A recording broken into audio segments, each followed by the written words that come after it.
What's going on, guys? Welcome back to RC Everyday. So I've learned something over the last week.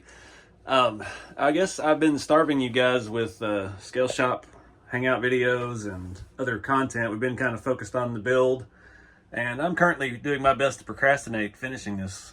I've still got like 3.5 weeks before I leave for USTE, so I've got time. We're not gonna be able to test run it before we go because the battery didn't have the right connection on the right size battery that fits behind the seat. So the guys at Helios are bringing me one down to USTE, and we'll do in the test run at our accommodations apparently. So that'll be fun. But I've just been out here cleaning the shop. It's kind of a scale shop Sunday, and getting organized to get stuff ready for the trip and just cleaning up the mess. I mentioned it before. I've been working on a real car. I got me a used Yukon, trying to haul this goodness down to all these events this year. And yeah, I've been finding parts and things I forgot I had, still going through everything. See, Bob's got his painting out that he painted. He's really admiring it. He's been there all day. But yeah, I found some stuff. So we're gonna do, I think I'm gonna do a mod to the Rat King hauler. Haven't done much with that truck in a while, but yeah, I need to spruce it up a little bit and take a look at that first. So yeah, let me get some things prepared here. Show you around the shop real quick. Still the same in here. I think I've shown you all the upgrades, the hanger for the tripod, shelf for the controllers. Got all the crawlers pretty well squared away for USTE. And yeah, I mean, it helped. Usually, I mean, I haven't driven these trucks much since the events. So, but going to more events last year and being able to do this full time, I broke a lot of stuff throughout the year. And so we've got a lot more proving time on them, and I think we're going to be pretty well set for this year. And again, USTE is not a hardcore crawling event. It is a scale tiny tire event. Rob, who runs the event, says these tires are too big and I need to put smaller ones on it, but this K5 Blazer, it needs 35s. Come on, man. So it's a dollhouse trucking, stuff like this, the hot rods, all your custom builds will be out there. So on-road stuff this year. I'm excited about that. So let's bust out into the studio. Got all the real car stuff put up. I've got the diorama just about ready to go. Not making any more changes to it. Just hoping it survives the drive. I put new struts on my Tahoe and new tires, so it rides pretty good. So I hope this will, we don't have any major structural damage. I've been working on stuff for my class. So I'm going to do a diorama building and weathering class. So I've got a few things to pick up tomorrow to do that, but it's going to be quick and dirty. You know how we do things here, but it'll be a good class. It's nice to do something different. I've been doing the patina and weathering class forever, and it's kind of stale. I don't have any new routines to really share with anybody. So got some stuff in the works over here. I don't want to talk too much about that. But yeah, let's get the Rat King hauler down. That's going to be a chore in itself. All right, I hope y'all can hear me over the heater. I turned the big one off and the little one on. It was 60 this morning and it's going to be 30 this afternoon, so had to keep the place warm all day. I'm looking for a part. Put this out there, see if anybody can help me. It's super rare, super impossible to find stuff. I've been through everything on eBay. I've searched. I can't find particular parts. So on the tank track rod, these headlights are very specific. These are metal. They came off a Pocher, P-O-C-H-E-R, or some weird spelling. They're 1/8 scale model kits. They make all these extravagant ones. Anything from, they have a Lamborghini Aventador. It's like a $3,000 model kit. And they have a bunch of older ones that were Mercedes, like the old 20s open top race cars, you know, with the giant straight eights and stuff in them. These were the fog lights off of the Mercedes or the Bugatti, I think. I don't know which one. I got them in a lot of miscellaneous parts, and they worked out perfect. They have metal pedestals that the headlights I've mounted off the grill.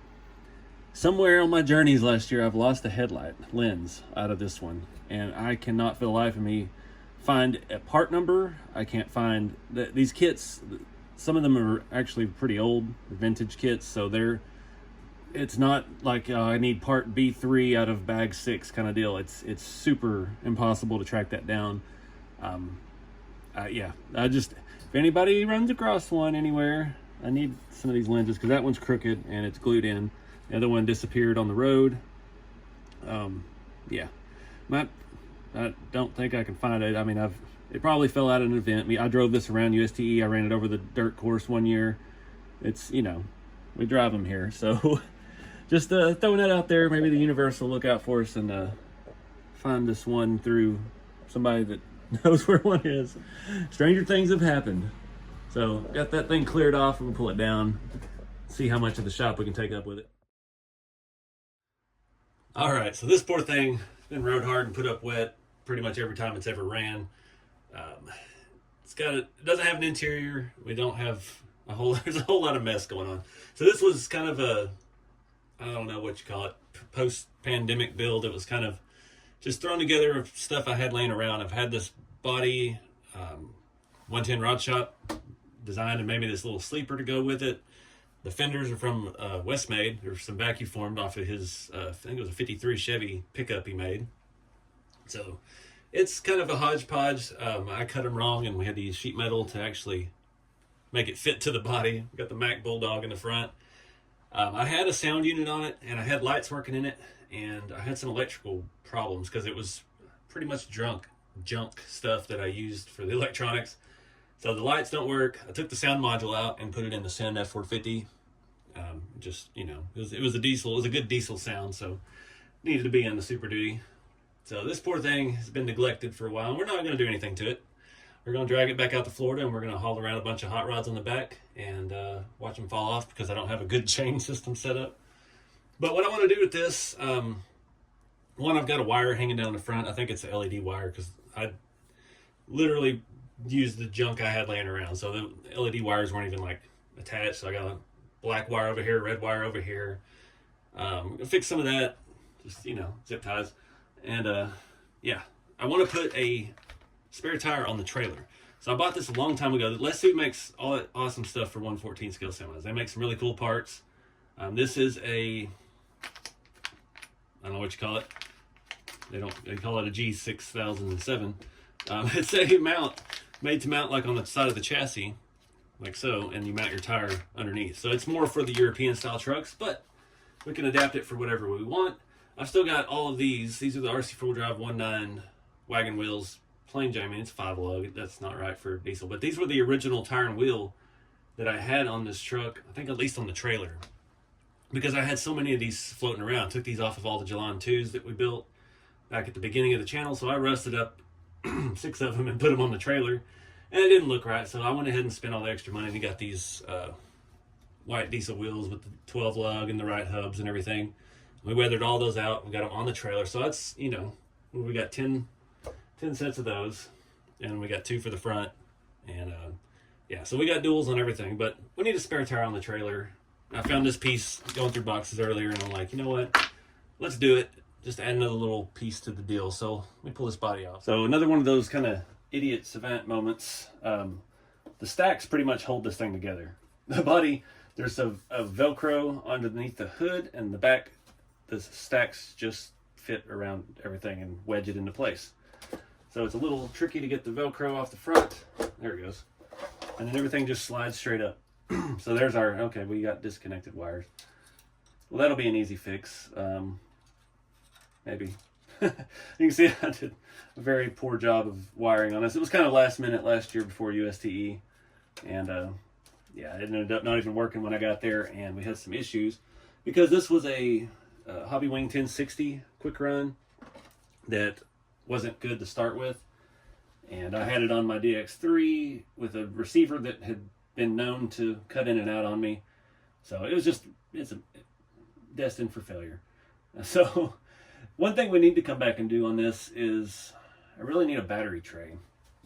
So this is a roundabout where the interior of the driver would sit, driver and passenger. And I just have a zip tie in there, and I just slide my little Helios 3-cell battery in there, plug it in, and we rock it. Now we got all this room in the sleeper, except for my bad wiring, but we could probably do something a little bit better with that. But it's got that simple little 12-to-1 gear reduction unit. These are like $30 on eBay. Nice, gives you a lot of torque, especially with a 65-turn RC 4-wheel drive motor. All right, took care of all that. I just cut them off. I left us enough to work with in there. That's part of the reason why I hate electronics so much with this stuff, especially lights, because it's nobody makes a light kit for a scratch-built RC hot rod. So, and but these are just cheap little Amazon LEDs in the back. Had some reds on the back of the cab, whites in the headlights, and that was it. No big deal. Nothing to see there. So that's fixed. This thing works now. At UST when I was having all those problems, and I had some people look at it, and we got it all sorted out. I think I've got it on the DX5 now because I don't have enough memories saved on my, or they only have 10 presets on your DX3S. So yeah, I got more than 10 rigs I need to do with, but I think that's all squared away. So let me get the trailer. It's going to be, I don't think we have room in here for it. Barely even get it up here. This thing is 54 inches long. You can see it's starting to get some surface rust. I think it was the first year I took it to UST, we had some rain, and yeah, I mean, you got a 10 by 10 canopy, 3 tables. It's hard to keep everything dry, so I had to come back home and kind of just grind everything down again, but that's not bad enough to worry about yet. So, oh man, my leaf springs are rusting too. Everything's rusting. So, yeah, I don't really know how to show this. We got this little wooden box somebody made for me. I was going to do electronics, do lights, but you know me, I hate lights, so that never happened. But we've got a little place to store some power and stuff like that. My original thought for this was to be up here somewhere, but it doesn't quite fit there. That's the deepest part where the bottom half of the chassis and the top half where the tires would clear. So let me open this little bracket up and take a look at it, because I have yet to open it because I don't want to lose all the little bits that go with it, because it has a bunch of scale bolts and nuts that you mount it with. It doesn't just bolt on with M3 stuff. It's way too nice a piece for this. Something along those lines. We just got to figure out if that will work. That's gonna be way too high, so I'm afraid we're gonna have to look at underneath. I was also considering back here, thinking I could mount it underneath that. And there's nothing really to attach it to, because again, it mounts opposing. So if we mount it to that, that's a flat piece. It'd be the wrong direction, and that won't clear either. Kind of want the rusty side up because that looks cool, and you know, just kind of goes with the theme. So I don't know. Let me flip it over and look at the bottom. So this is kind of the only place it works. Unfortunately, it's square tubing, and I need to drill 4 tiny holes and be able to access the back side of it. The screws are only so long. I'd put the tire around about here. So I don't know if this is worth all the trouble, because I can't, where that is, I mean, the way I did the suspension, you can see here, I've drilled larger holes on the inside and the holes I needed on the outsides, and I mirrored the sides together and just back drilled them, and then I was able to get nuts, and I was able to get my tool in there to tighten up the nuts and the bolts and everything. So I'm not sure. Let me do some brainstorming.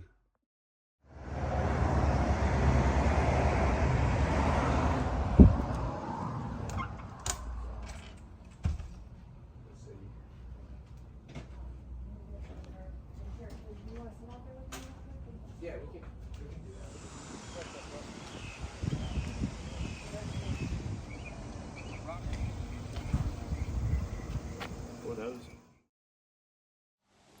What's going on, guys? It's been a while. Back up at the land in Oklahoma. I've been up here in about 8 months, I think, and it's not nearly in as bad a shape as I thought it'd be. I figured it'd be pretty well grown over. Definitely been some water flow through here. I'll show you that. I haven't walked the gorge yet, our RC trail, if anybody remembers. But yeah, I had some fun getting the truck in here. The little road I'm off of here has a number now from the county, and looks like they dumped play sand all the way down till, I'd say a quarter mile up, and then it's just back to overgrown brush. So I think I got some trail striping on my truck, but we'll see. So yeah, let's take a look around. Here you can see the entrance to the gorge. Definitely been some water flow. Not too much cleanup to do, doesn't look like. Some leaves here and there. Actually looks in pretty good shape. Got a couple rigs to crawl and try out that new Vanquish rig. Can't even, oh, that's completely changed that now. Big old daddy long legs. This used to have a really big hump. That's all washed down. Can't really, a lot of growth in here. This doesn't even look familiar. I remember it going all over here yet. And we've got that part up, going up that way. Oh, this is completely packed in and changed. This used to be a little narrow way in right here and some obstacles over there. All the leaves are packed in there. And this used to be my little valley. It's kind of filled in as well. And that rock there used to be the end. Huh. Really has changed. But the driveway itself hadn't grown up too much. Stayed pretty clear. I've got down tree over here. I already removed half of it just to get back here. I haven't gotten any further back yet. Check my other new trail I made last trip with the four-wheeler. I didn't bring the four-wheeler this time. I couldn't get it back there right now anyway because all this stuff is falling. So we'll have to go back there and explore later. It's pretty hot right now. It's heat of the day. It's about 102. I gotta figure out what I'm gonna do for camp because it's not gonna work where I'm parked. So here's base camp. Got my fridge running right now, trying to get it cooled off again. Truck does have a port back there. I had it plugged in the whole way, but got the solar laying up top. I guess we need to talk about the elephant in the room. And I mean, elephant. Got rid of the Jeep. So after my last trip, or was it Axial Fest? No, it was for Jeremy's event in Kentucky for the scaling in the holler. I think I did, after my Yukon broke down going to Beat the Creek, and it's still stranded and abandoned at Jeremy's house. Yeah, it's not worth bringing it back. It's gonna cost, it needs a bottom end of the engine now. Everything else has been replaced on it. So I'm just gonna wait till maybe I'll have the money, or I'll need the money and I'll just sell it as is, or get somebody there in Kentucky to fix it. But after that, I went to Axial Fest with my Jeep, and then back to Jeremy's with the Jeep. And I mean, 12.4 miles per gallon. Can't haul everything. It's terrible on the highway. Those, if you got a Jeep Wrangler or Rubicon, I think, no, it's actually all of them, because they all have the same steering stabilizer.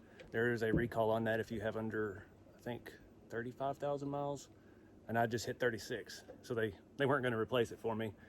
And I went in for an oil change, and yeah, found this used 2022 GMC Sierra half ton, and it seems like it's going to answer most of the problems I have, except for getting back here to this land. But that's another thing I want to talk about too, because I am seriously thinking about selling this place. Like I said, I haven't been up here in 8 or 9 months, and it is, I don't know, it's not that far. It was 3.5 hours from where I'm living at now. But my heart's calling me to Kentucky, and yeah, just need to recoup some money and go with all that. But that's what I'm thinking about. That's why I'm here this weekend, to make a decision whether we're going to keep this place or not. And yeah, if not, I'll let you know. Put a price on it, see if anybody's interested. But yeah, the truck, I don't know how. I was, for the first time in my entire life, I was actually right side up on that Jeep. Bought it at the right time, and when things went up, I mean, I had dealers trying to get me 60 grand for it, and you know, I couldn't turn loose of it then because I had a lot of positive equity. So I got it. Its value went back down, but they did me fair. It was the Jeep dealer out where I live, and yeah, I got the payment pretty much the same. So this thing has the diesel. This is the 3-liter Duramax, and this trip I did 167 miles, I think it was. Mix of everything, country roads, climbing this little mountain out here in Oklahoma, and 4-wheel drive, and I still averaged 27.4, I think, on the way up. That's what it was down to after climbing the mountain. 27 miles per gallon. This thing can get close to 30 if I can do 70 or 72 on the highway. So these road trips going to events, it's going to be very handy.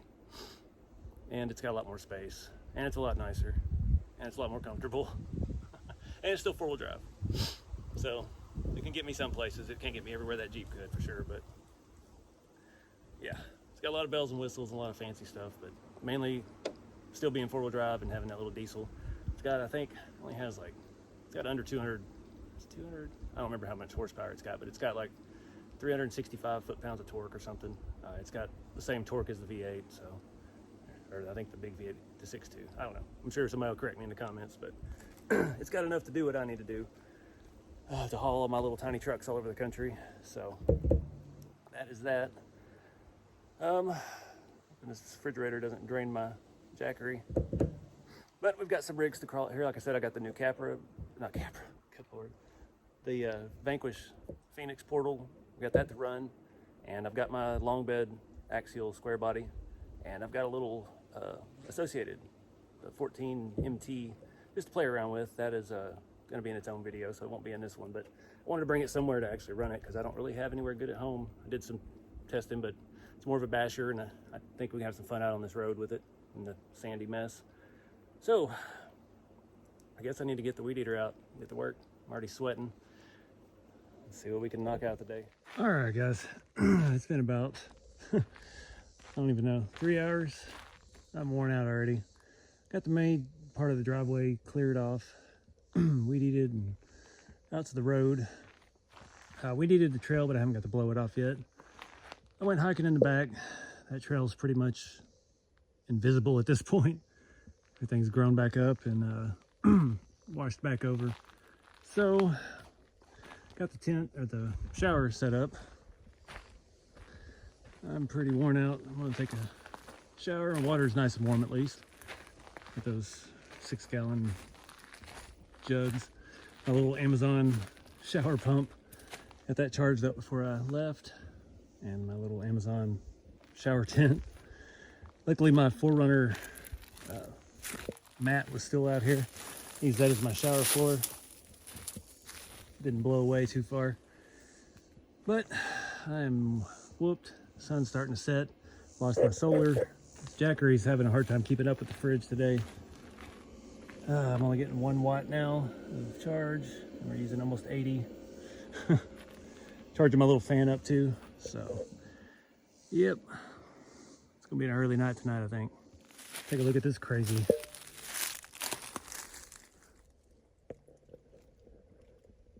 That's some nightmarish stuff right there.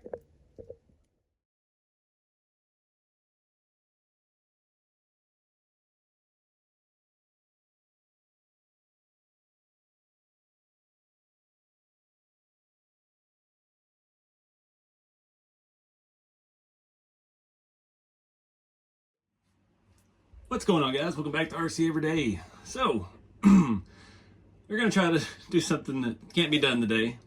I want to build this rat rod to be faster. This one has got a Tamiya torque-tuned brushed motor, simple 1060 ESC. It's fun, it's quick, does donuts, but I want to see if we can get these faster. So, went down to my local hobby shop today, Shaka Hobbies in White House, Texas, and got a Quick Run Fusion Pro 2300 kilovolt. This is nice for 2 reasons. It's brushless, it's going to be a little faster hopefully, and 2, that all the guts are inside the motor. So that's one less thing we have to try to hide in the body of this, leaving room for more interior space, things like that. I took another SSD engine with me, and it looks like this motor is about 3 millimeters too long to fit.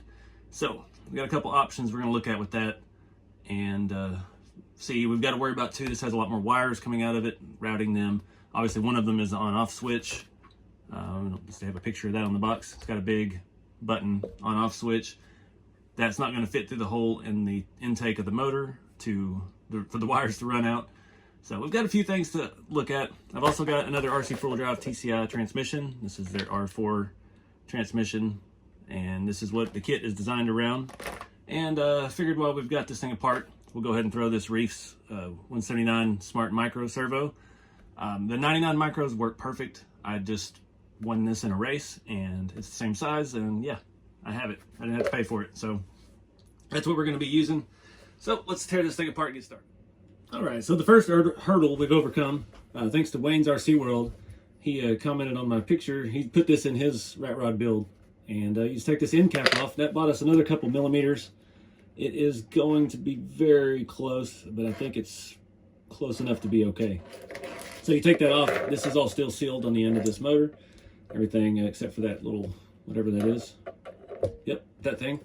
And next thing we got to look at is which way are we going to orient it to get the wires out. I'm going to pull the car apart now, get that motor out since that one's already complete. This was a new one. This motor is made to have the wires come up through the intake, and obviously we're not going to be able to route the battery connector and the power switch through that little opening.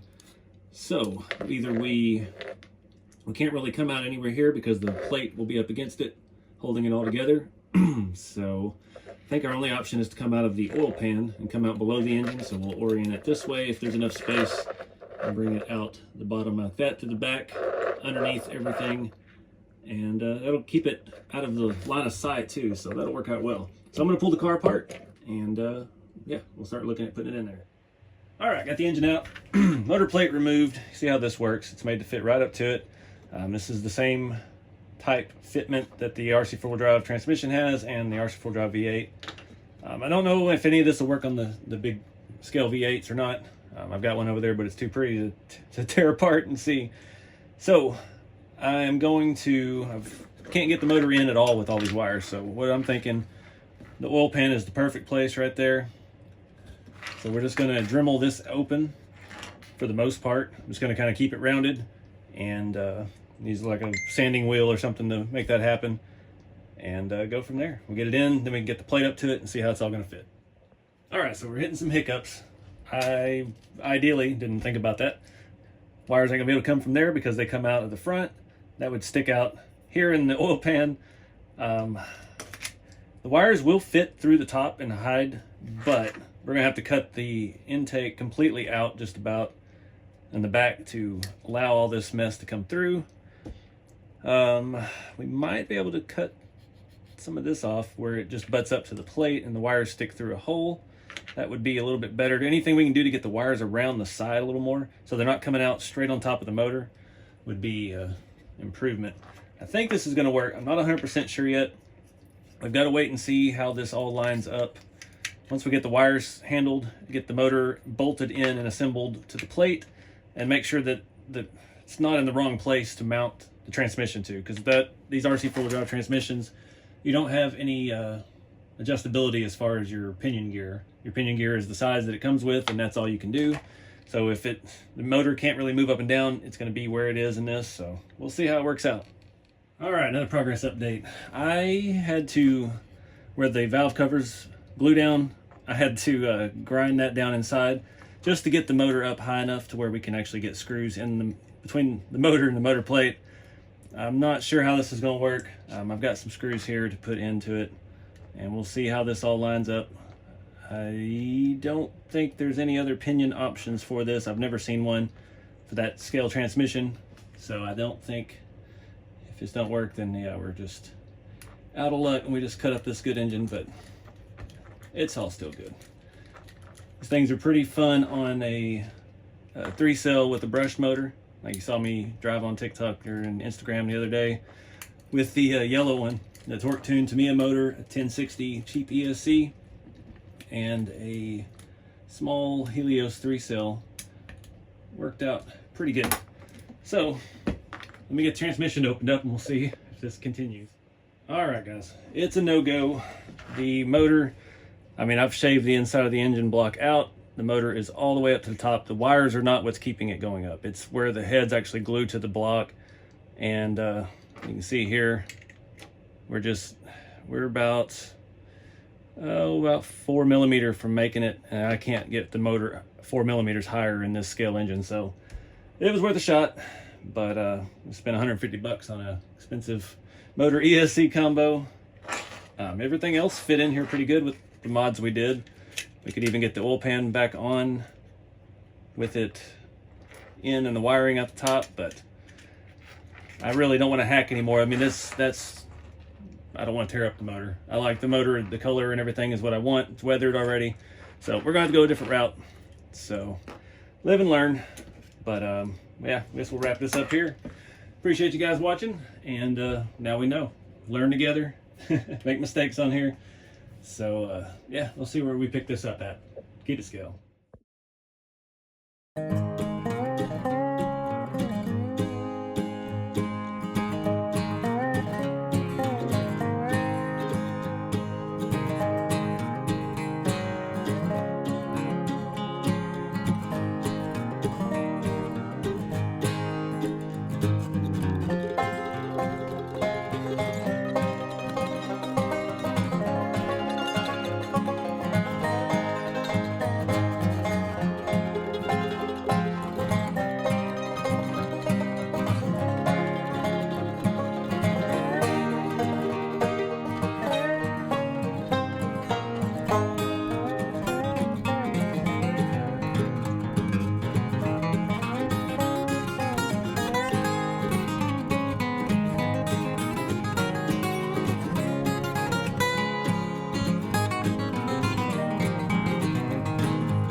What's going on, guys? Welcome back to RCeveryday.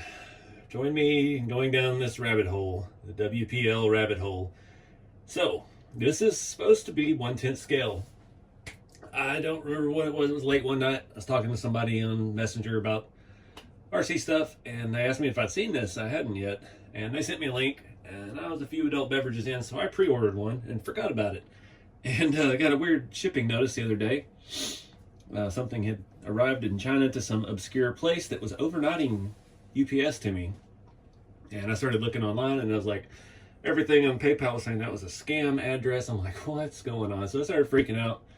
And yeah, finally found some information that tied this to the tracking number I'd got from WPL.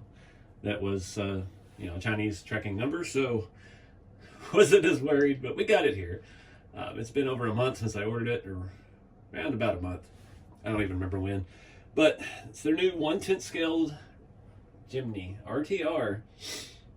These are small cars in real life, so the box, I don't know. We'll see. I don't have high hopes. These are, I think it was about $88 shipped.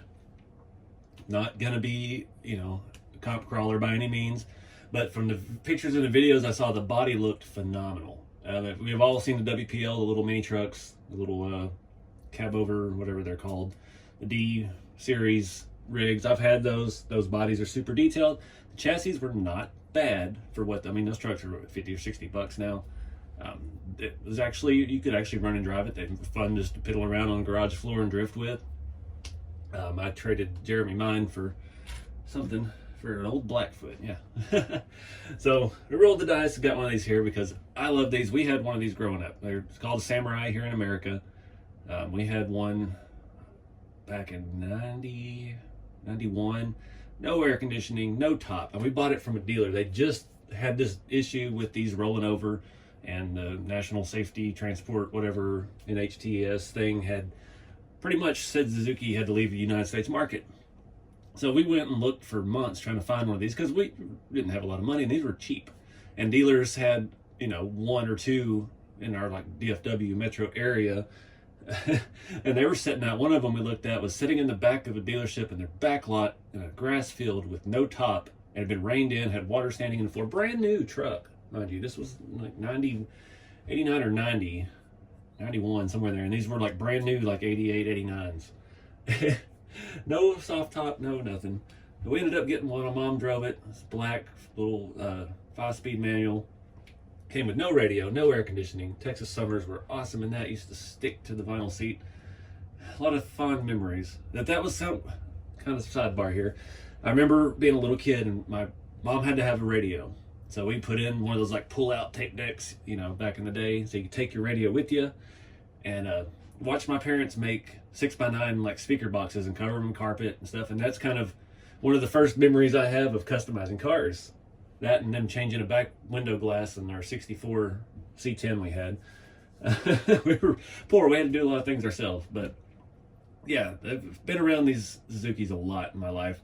I would really love to have one as a toy, but they are super tiny. My mom had another one here recently in the last decade or so. Actual 10-top, full non-removable hardtop. And yeah, I'd forgotten now that I'm an adult how small those are inside. I've been in side-by-sides with more leg room. But anyways, story time's over. Let's get this thing opened up. All right, lots of zip ties to get that out of the box. Some assembly required. We've got a bag full of stickers and mirrors, wipers, door handles, antennas, and a USB charger. And it comes with a spare leaf spring, which is a bad sign. The marker lights aren't painted yellow. Yeah, bet they're glued in too. Got some license plate brackets. We've got a little bitty 600 milliamp battery, 7.4. I don't mind these USB chargers. They actually are kind of handy for the smaller batteries. I don't have to get out the big fancy charger and find an adapter for whatever odd little size it is, whatever that 4-pin thing is. WPL's little dragon logo thing is odd. Yeah, Suzuki emblems. I guess these are officially licensed. We've got gauges. Why didn't they put the gauge one on? I'm not going to take the whole body apart. What the heck? Oh man, gas cap. We got, looks like mirror for the mirror. That's kind of cool. A small little screwdriver. and a replacement drive shaft yoke. That's a bad sign. So I'm wondering if this stuff all snaps in. I hope these door handles and stuff do. So I really don't want to take this apart right now. I was hoping to just play around with it. It does kind of need to be painted though. Just went from an unboxing video to a build video. Yep, those have to be glued in. Dang it, man. Well, let's take a closer look at what we got.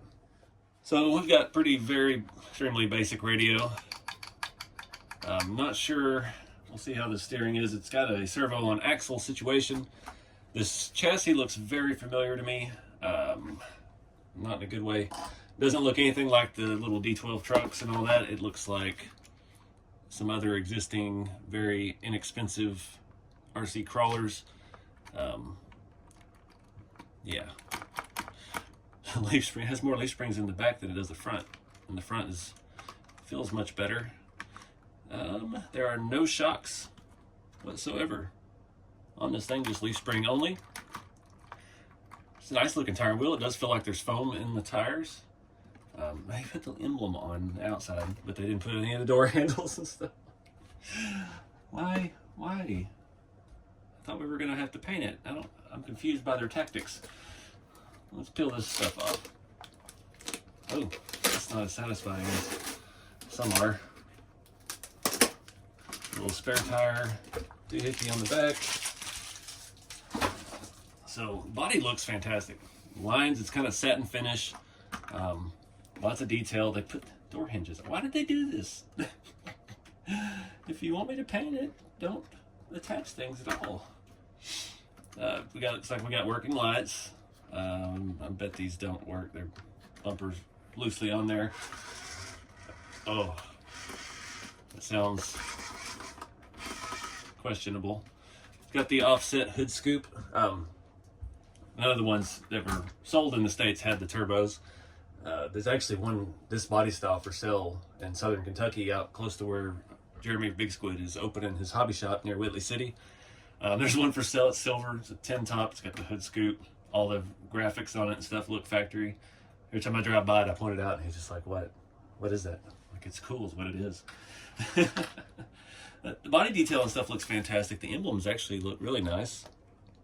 Got one on the back. Clear here, but we do have stickers to go over that. I'm not sure how translucent those are.